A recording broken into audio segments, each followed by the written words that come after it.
nggak semua orang di anak-anak muda di Indonesia kedepannya itu pengen jadi selebriti atau pengen jadi influencers, YouTubers, or anything gitu kan. Kalau aku sih pengennya dapat Bisnis apa? kita bingung mau jadi apa ya.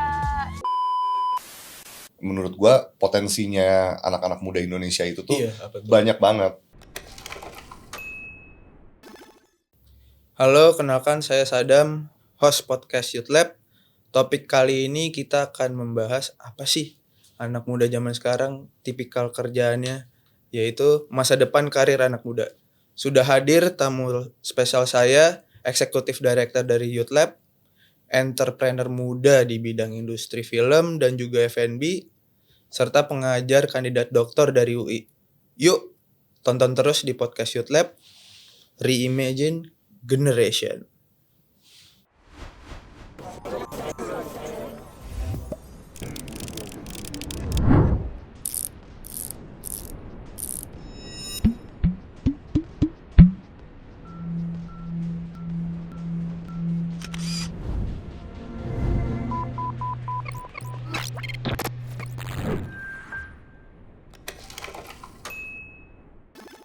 Ya, telah hadir Axel Hadiningrat, biasa dipanggil Acel. Siap. Apa kabar, Cel? Baik, Mas Adam. Alhamdulillah. Nah, setiap sesi podcast, kita selalu ada hasil riset Youth Lab. Sebelum kita mulai ke pembicaraan, yuk kita lihat dulu yuk. Nah, riset kali ini menunjukkan anak muda saat ini menganut YOLO lifestyle nih, Cel. Menurut lo gimana, Cel? Jadi istilah YOLO tuh menarik kan. Kalau gua tahu istilah YOLO itu dari lagunya The Strokes tuh. Jadi kayak anak-anak muda ini tuh kenapa sih mengadopsi YOLO itu? Jadi mereka tuh jadi cenderung lebih impulsif ya. Kayak impulsif dalam menentukan suatu prioritas mereka gitu. Ketika mereka kerja itu mereka tuh orientasinya tuh apa sih gitu. Kayak untuk memuaskan kebutuhannya atau untuk memenuhi kebutuhan primernya mereka gitu. Jadi itu tuh yang yang kita temuin tuh nggak konsisten sih sebenarnya gitu. Kira-kira mereka tuh dalam dunia pekerjaan, mencari pekerjaan atau mencari kehidupan tuh mencari penghasilan dalam kehidupan tuh lebih ke arah mana gitu. Jadi akhirnya ya udah duit yang hari ini gua pakai ya habis buat hari ini. Besok gua belum tentu ngapain gitu. Jadi ada kecenderungan seperti itulah dari riset yang kita temuin tuh gitu. Jadi mental YOLO tuh kurang lebih seperti itu ya? Ya kurang lebih kayak gitu ya, maximize aja gitu kehidupan pada saat hari ini. Kurang lebih sih gitu ya. Kalau anak muda zaman sekarang kan mengimbangi gitu pekerjaan dia dengan kehidupan pribadi. Menurut lo gimana tuh dengan apa biasa yang disebut work life balance itu ya, Cal? Iya, work life balance itu juga istilah yang berkembang juga tuh, menarik. Jadi kalau zaman dulu gua kuliah tuh kan work hard play hard gitu kan.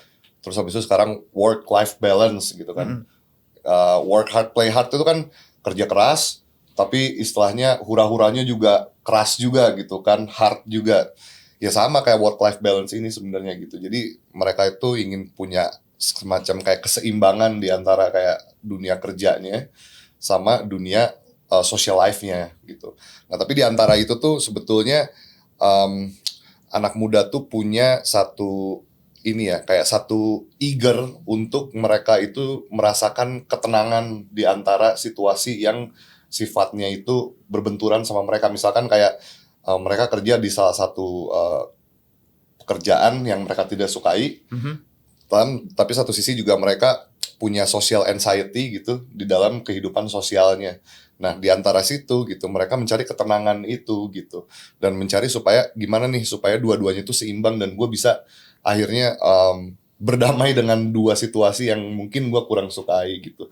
Ya, akhirnya work life balance itu yang sekarang ini lagi rame lah gitu. Jadi gue pengen kerjanya santai, gue juga pengen kehidupan sosial gue juga accepted gitu di lingkungan sosialnya. Kerja iya tapi ada ruang eksplorasi dia untuk bisa berkreasi lagi. Bisa jadi kayak gitu juga malah. Jadi kayak kalau misalkan ada sekarang band perunggu gitu Band kan, perunggu. mereka Gimana? kerja corporate gitu kan, yang serius banget. Tapi di kehidupan social life-nya atau kehidupan pribadinya mereka malah mengekspresikan dirinya mereka untuk ngeband gitu, ngejalanin passion-nya. Ya itu udah mungkin masuk kategori work life balance itu tadi kali ya. Gitu. Jadi passion-nya jalan, pekerjaannya yang sifatnya itu yang primer, itu pemenuhan kebutuhan primer mereka tuh juga yang jalan gitu. Jadi itu ya balance tuh dari situ sih. Jadi tetap balance gitu ya. Tetap balance. Iya. Ini ada lagi nih Mas Acel, temuan kalau riset kita kebanyakan anak muda tuh stres. Salah satunya tuh karena tuntutan kerjaan, nuntut job demand. Mungkin paymentnya yang kurang oke gitu. Pandangan lo gimana Cel dengan begini? Ya iya sih, kebayang kan kalau misalkan kayak baru lulus kuliah gitu, fresh graduate lah ya. Terus ekspektasi mereka tentang payroll gitu.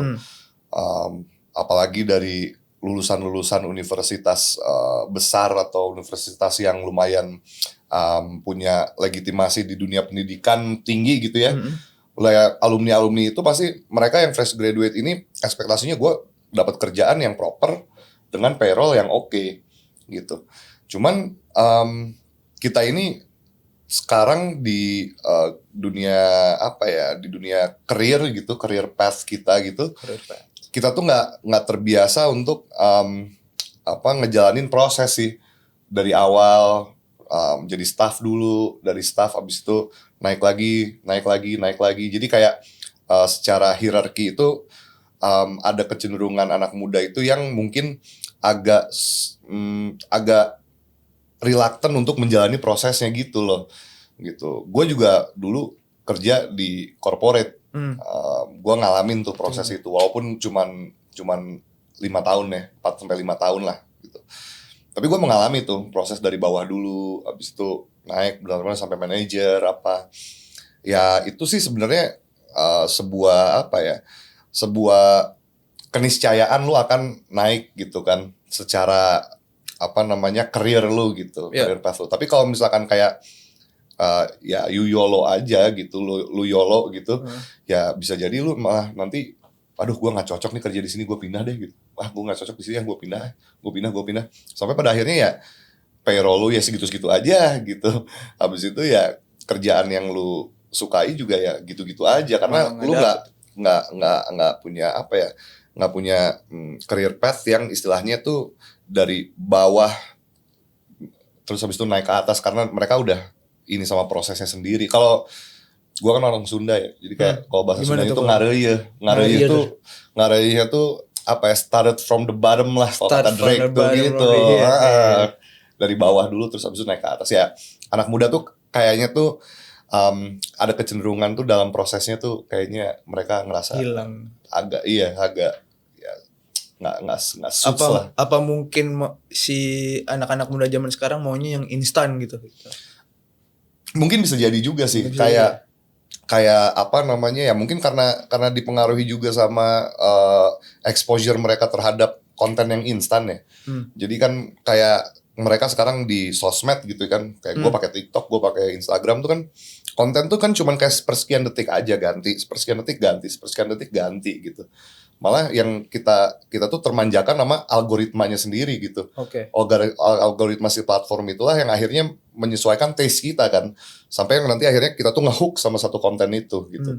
Nah karena kita kebiasaan ya itu tadi ya scrolling, mungkin itu juga jadi hal yang buat mereka tuh kayak ya gue serba instan gitu. Dan sekarang juga segala sesuatu yang berhubungan dengan kehidupan kita gitu, itu tuh udah seamless banget kan.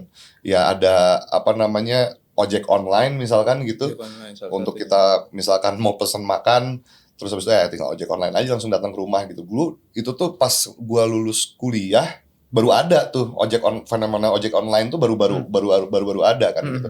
Dan gua ngerasain itu, jadi kayak bisa seamless gini gitu. Jadi gue malah banyakan mager di rumah daripada keluar ke rumah untuk nyari makan malah. Jadi kayak udah gue pesen makan di aplikasi dengan kehadiran aja si gitu. Gojek tersebut. Iya, kehadiran ojek online itu. Jadi kayak gue udah aja gue di rumah aja gitu, makanannya sama gitu, tapi gue nggak perlu keluar rumah untuk nyari makan, segampang itu. Jadi kehidupan yang seamless ini itu tuh sebenarnya memudahkan kita, tapi ya itu tadi kita kebiasaan sama sesuatu yang praktis dan instan, yang menurut gue sih sebetulnya proses tuh adalah bagian dari bagian dari pembelajaran yang sebetulnya sayang banget untuk anak muda itu nggak lewatin gitu.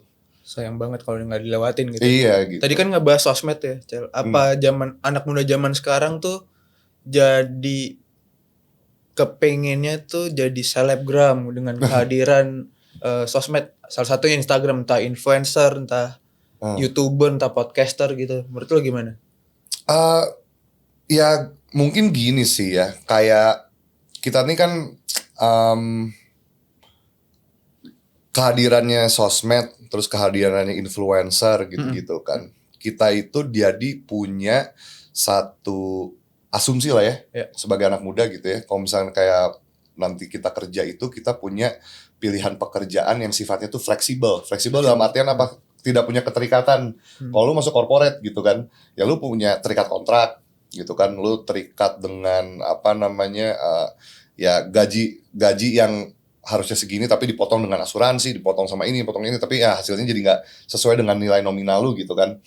Ya suasana yang fleksibel itu tuh yang ditawarkan oleh influencer-influencer ini. Balik lagi ke yang tadi praktis itu kan. Praktis. Gitu ya, dengan kita bikin konten yang viral, terus habis itu kita menjadi satu mungkin artis yang ya bisa dibilang one hit wonder lah ya gitu.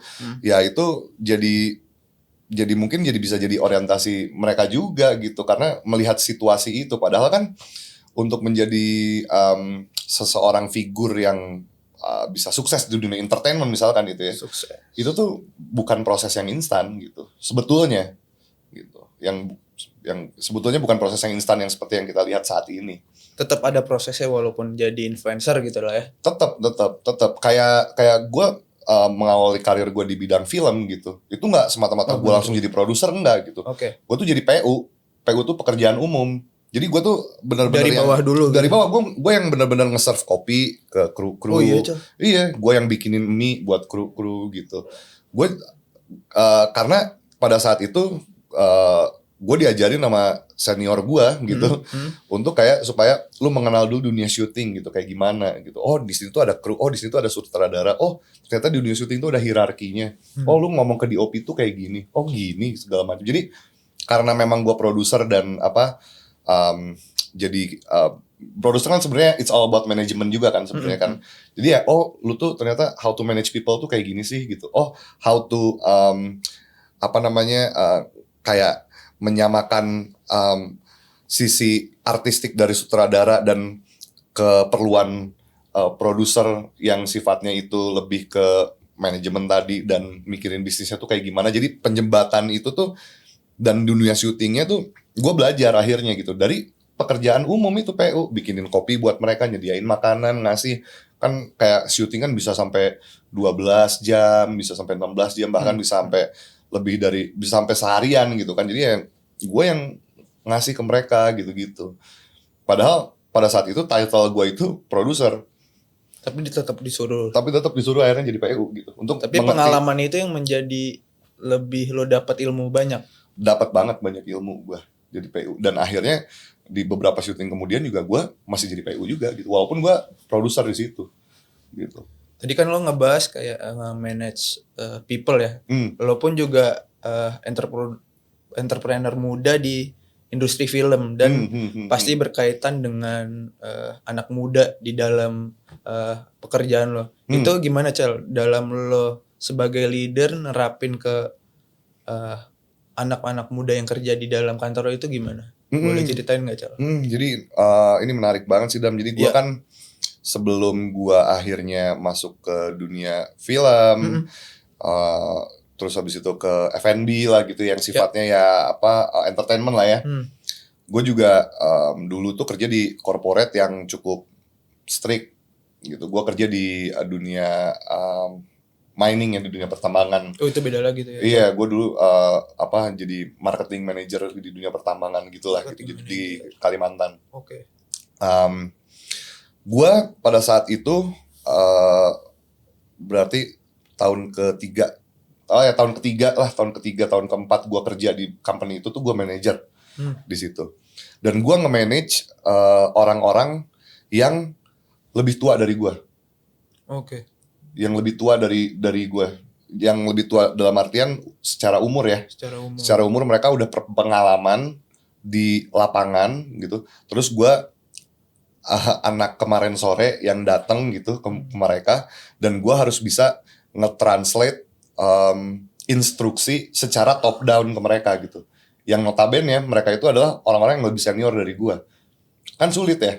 Dan nggak sedikit juga kejadian-kejadian kayak mereka tuh nggak ngikutin instruksi gue kayak gimana gitu, malah mencepelekan mungkin. Karena mungkin mereka ngeliat kayak ini anak masih muda nih apa gitu kan. Nah satu sisi tuh itu jadi bahan refleksi gue juga. Wah ternyata sulit ya gitu untuk menjadi seorang leader gitu, untuk untuk satu divisi lah gitu gue bisa bilangnya. Karena ya mungkin mereka ngerasa bahwa gue lebih pengalaman di sini gitu. Gue udah 6 tahun, udah 7 tahun kerja di sini. Lu baru 4 tahun karena lu punya privilege lulus akademis lah gitu ya. Lu bisa ngelangkahin gue gitu. Nah, sampai akhirnya gue cabut dari company itu, dan akhirnya gue fokus untuk kerja di bikin production house Kun Films bareng teman-teman gue yang kebetulan seumuran. Itu umurnya berapa sih? Gua itu berarti gua umur 26 tahun. Gua umur 26 itu cabut dari umur 26 itu gua cabut dari company gua tuh. Ya 25-26 lah, 25-26 gue lupa. 25-26 gue cabut dari company itu, terus gue bikin Kun Films. Yang kerja di Kun Films umurnya sangkatan? Hampir semuanya sangkatan. Ada yang di atas gue juga, terus habis itu ada yang umurnya juga di bawah gue, junior gue gitu. Nah ya akhirnya karena pengalaman gue di corporate yang lumayan agak kurang enak lah, nggak kurang enak sih pengalaman lah ya. Cuman karena gue ketemu sama teman-teman yang seumuran, tapi gue nggak bilang seumuran sih, gue bilang sefrekuensi lah, karena kayak dia masih bisa relate gitu. Kayak gue ngomongin tadi The Strokes, You Only Live Once, lu tahu bandnya The Strokes gitu kan. Nah karena gue menemukan fenomena itu, akhirnya gue lebih bisa lebih egaliter ke mereka gitu. Lebih egaliter, jadi kayak lebih rata gitu. Tapi at the same time gitu, karena alhamdulillahnya gue dipercaya sama teman-teman gue ini untuk nge-lead mereka gitu. Ya gue approach gue masih tetap sebagai teman. Ke mereka pun gue sebagai teman. Tapi tetap dalam kaidah mereka juga harus tahu role mereka gitu, bahwa oke gitu, di sini gue adalah, di part ini adalah gue adalah temen lu, tapi di part ini gue adalah leader lu gitu. Dan itu selalu gue komunikasikan dan gue terapkan gitu. Dan macam-macam sih, kayak misalkan gue kalau misalkan ada instruksi gitu dari gue kayak guys kita kayaknya harus gini deh gitu, itu gue act as a leader gitu. Tapi kalau misalkan kayak Cel kayaknya gue kurang suka dengan cara lu ngomong gini, gue adalah temen buat mereka. Jadi hal-hal kayak gitu sih yang akhirnya gue juga temukan dalam dunia pekerjaan gue saat ini. Lo selalu mendengarkan lah ya, dan dekat sama si tim itu tersebut. Gue bisa lebih memahami bahasa mereka gitu, Apa mungkin dia marah sama gue, atau mungkin dia nggak nyaman sama gue, atau malah mungkin dia ngejilat gue gitu. Nah gue malah kayak jadi bisa nge-translate itu lebih jernih, karena ya gue mungkin punya kolektif punya kolektif sense sama mereka gitu, common sense sama mereka gitu. Jadi ya gue bisa ngerasain itu dan lebih peka, karena ya mungkin itu tadi ya satu privilege gue bisa kerja sama orang-orang yang satu frekuensi sama gue. Nah gue penasaran ya, tantangannya apa Cal menjadi youth leader di kalangan anak muda ini? Tantangannya sih mungkin lebih ke arah gini sih, karena pendekatan gue adalah basisnya itu pertemanan kan. basisnya itu pertemanan gitu. Dari di awal itu temen gitu. Tapi ya ada specific roles yang akhirnya mendefine bahwa gua ini mungkin setingkat di atas dari lu gitu ya, karena gua adalah leader gitu. Which is sebenarnya itu nggak pernah gua kasih tahu ke mereka gitu. Maksudnya kayak bukan nggak pernah gua kasih tahu, nggak pernah gua tekankan ke mereka bahwa gua nih leader lu loh, lu harus ikutin gua gitu. Kayak misalkan kayak gua nih frontman di band ini gitu. Gua nggak gitu. Okay. Tapi kadang-kadang ada satu momen di mana yang gua harus tegas juga gitu ke misalkan ke ke teman-teman di kantor tuh, kalau misalkan kayak guys gitu, sorry ya gitu, gue pasti selalu say sorry gitu ke mereka gitu. Sorry, kan gue nih yang ada di depan lu gitu untuk nge-lead gitu. Jadi kayak gue juga kurang suka dengan cara lu seperti ini gitu. Nah kalau digituin mereka lebih ngerti. Gue selama ini gitu di Kun sih ya ngerti sih mereka gitu. Kalau misalkan kayak ada satu isu yang gue harus nunjukin bahwa ini role gue gitu. Gue tuh di sini tuh ada leader gitu. Dan lu harus paham gitu. Oke, kita temenan, tapi di sini as a decision maker gue bisa bilang gitu, ini decision gue gitu. Ada porsi dan waktunya juga gitu. Ada porsi dan waktunya gitu. Ada porsinya di mana gue harus act like that gitu, dan ada waktunya juga gue harus statement gitu di situ. Dan mungkin lebih menghargai ketika yang tadi lo bilang say sorry, jadi kayak semuanya jadi lebih mau ngedengerin pendapat lo mungkin ya Cel. Ya mungkin kayak karena itu tadi basis gue kan gue pengen egaliter gitu ya. Gue nggak mau pengalaman yang terjadi sama gue waktu pada saat pekerjaan gue itu tuh gue terapin di kantor gue yang baru gitu kan. Jadi gue pasti santun ya gitu ya, santun ke mereka gitu, karena namanya kerja profesional pasti ada friksi, pasti ada pasti ada masalah gitu kan. Cuman gue selalu nekenin ke mereka bahwa ya sorry gitu, gue nggak suka sama ini lu gitu. Caranya. Jadi arahnya itu bukan kita itu marah, tapi kita lebih ngajakin diskusi. Gitu sih. Bukan marah tapi lebih ke diskusi. Iya gitu, bukan debat tapi kayak ngajakin diskusi. Oke, lu nggak suka sama gue, diskusi yuk gitu. Dan solusinya apa? Solusinya apa gitu. Jadi kita nemuin ya udah porsinya masing-masing gitu. Oke. Nah kali ini kita akan ada riset street interview ini Cel. Oke. Mungkin kita bisa tonton dulu ya. Boleh. Kenalin, nama aku Amanda. Nama aku Aulia. Kalau aku sih pengennya bisnis apa? jadi mau jadi apa ya? Ya jadi DPR. DPR RI. Enggak gitu kok. Saya nggak tahu lagi. Saya pengennya ya lempeng-lempeng aja. Kalau cita-cita aku jadi Pengusaha. Pengusaha apa? pengennya sih punya kafe kecil gitu. Enggak. Introvert gitu ya. Seru nih Cel, ada 3 tadi. Ada yang bingung mau jadi influencer karena introvert, ada yang mau punya bisnis tapi bingung mau buat apa, dan yang terakhir lempeng-lempeng aja dia bilang. Itu menurut lo gimana Cel? Iya sih, actually gue pernah ada di posisi mereka juga sih sebenarnya. Iya gue pun juga sih, jujur.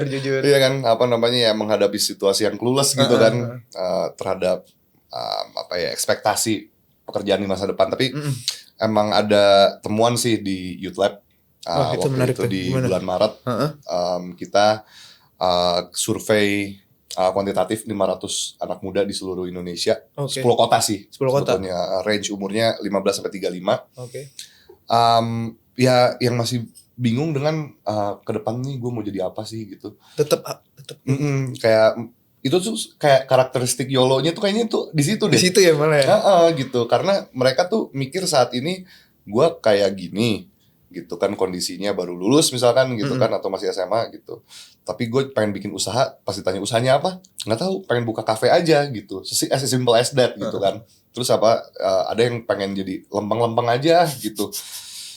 Ya, jadi kalau misalkan menurut gua tuh clueless tuh sebenarnya bukan sesuatu hal yang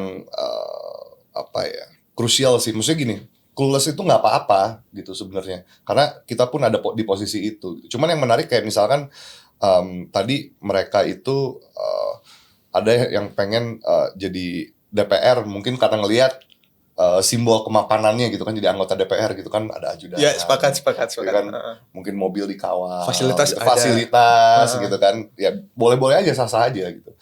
Terus ada juga yang pengen jadi buka kafe gitu kan, dan hidupnya lempeng-lempeng aja gitu kan. Ya kalau misalkan kayak karena gua usaha F&B gitu kan yang namanya buka usaha tuh kan perlu modal kan, perlu kapital lah gitu. Ya. Tapi sebenarnya kapital itu tuh nggak cuma tentang materi kok gitu. Lu sekarang sebagai anak muda kayak sosial kapital tuh menjadi hal yang sangat menarik juga loh sebenarnya. Kayak gue sama lu nih temenan dari kecil, SMP gitu kan, sampai SMA, sampai kuliah, akhirnya kerja bareng. Itu tuh adalah bentuk dari modal sosial yang kita punya gitu. Modal sosial itu bukan berarti tentang sesuatu yang sifatnya materi doang. Tapi karena kita punya trust and network, abis itu social cohesion atau kekerabatan dan guyup gitu kan, akhirnya kayak mungkin kita bisa cari fundraising bareng-bareng yuk gitu kan, atau kita misalkan cari teman kita yang misalkan punya kapital yang lebih tinggi, kita ajak jadi partner yuk gitu. Ya, itu adalah bentuk dari social capital. Ya, bisa juga jadi kayak gitu ya. Bisa juga kayak gitu. Itu yang mau misalkan bikin kafe dan pengen lempeng-lempeng aja. Pengen yang lempeng-lempeng aja, bahkan mungkin kayak pengen sekedar hidup simple life aja gitu. Kayak, apa cukup kayak gitu? Nah, bisa jadi gitu kan. Terlepas dari tekanan ibu kota yang haruskan kita untuk flexing dari segi fashion, dari segi apa gitu. Mungkin ada sebagian anak-anak muda ini tuh yang memang noble aja ya, emang pengen hidup lempeng aja. Gue pengen simple life aja deh, mungkin kayak ya kerja, abis itu berkeluarga, terus abis itu hidup cukup, ya udah gitu. Bisa jadi aja kayak gitu. Ada yang tadi kayak DPR, fasilitas gitu kan. Dan ada juga yang tadi tuh si influencer tapi introvert. Nah itu tadi kan, jadi kan kayak menarik gitu.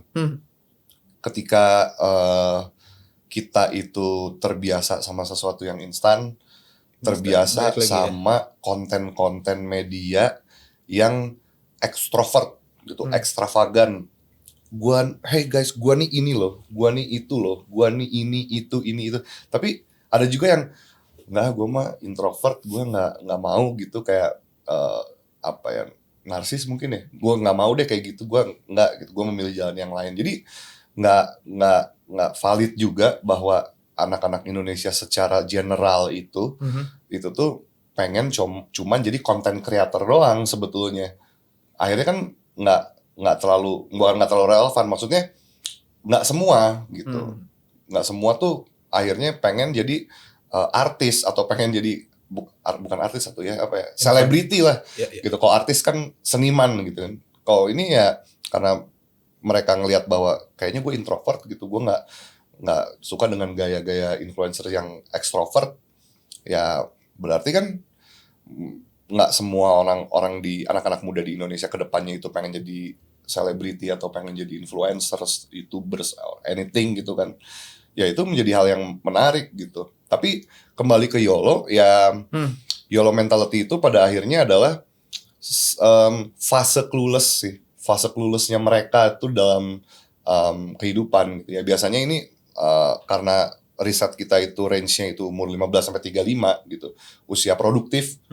Jadi ya anak-anak atau generasi yang memang sedang mengalami etape-etape kehidupan mereka secara pendidikan mungkin. Kayak misalkan baru lulus kuliah, baru lulus SMA, atau baru mau masuk kerja gitu ya.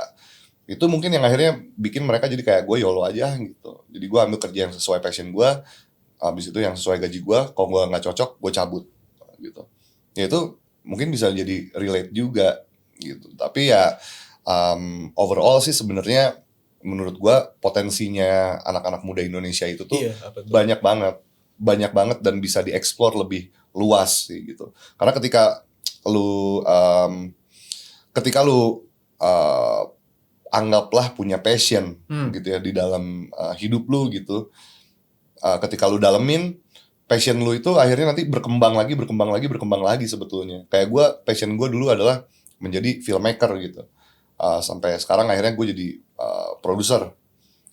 Terus habis itu, tapi pas saat itu gue juga tiba-tiba muncul kayak kayaknya gue pengen jadi sutradara deh gitu, pengen nyobain deh gitu. Kayaknya gue pengen coba punya bisnis di bidang lain kayak misalkan clothing deh. Jadi akhirnya passion itu tuh berkembang seiring berjalannya waktu juga, sampai akhirnya lu lupa kadang-kadang sama passion asli lu tuh apa gitu. Itu yang menjadi menarik sih dari pengalaman gue pribadi, sampai akhirnya gue terjun ke dunia akademis gitu, dan akhirnya gue ngajar. Itu lebih menarik lagi. Karena ya itu tadi, gue juga ya nggak clueless lah. Maksudnya gue YOLO juga sebetulnya, tapi gue masih pengen untuk ngegali lagi passion gue, dan gue ngerasa gue belum selesai gitu. Berarti tetap mau eksplorasi lagi, gue belum selesai dalam eksplorasi gue. Oke. Nah, untuk di akhir pembicaraan ini kita selalu akan ada yang namanya reimagine generation dari topik tersebut. Oke. Nah, reimagine generation future career menurut lo itu gimana, Cel, untuk penutup episode kali ini? Jadi reimagine generation ya, gue sih selalu mengharapkan buat teman-teman yang nonton podcast ini gitu untuk terus berimajinasi gitu. Terus berimajinasi itu bukan berarti imajinasi yang halu ya. Maksudnya kayak psikosis gitu. Gue pengen berimajinasi, gue pengen ngelihat visual Ina itu. Nggak, tapi imajinasi terhadap imaji terhadap diri lu ketika gue berada di 10, 20, 30 tahun ke depan tuh gue mau jadi apa gitu. Oke. Imajinasi itu kan berpikir bebas. Jadi ya mungkin untuk penutup ini ya terus berimajinasi dan terus jangan takut untuk berpikir bebas. Menurut gue itu sih yang menjadi hal yang penting, karena dengan kita berpikir bebas kita akan selalu menemukan imajinasi baru dan menemukan ya itu mungkin ya jati diri kita itu apa sih. Mantap. Thank you, Cel, sama-sama atas diskusinya. Sadam. Banyak banget wawasan dan ilmu. Siap. Oke. Nah, dari tadi kan sudah membahas karir. Karir apa sih yang kalian inginkan? Bisa komen di bawah sini. Jangan lupa follow Instagram Youth Lab Zain dan website kita youthlab.id, dan jangan lupa subscribe, like, dan share. Bye-bye.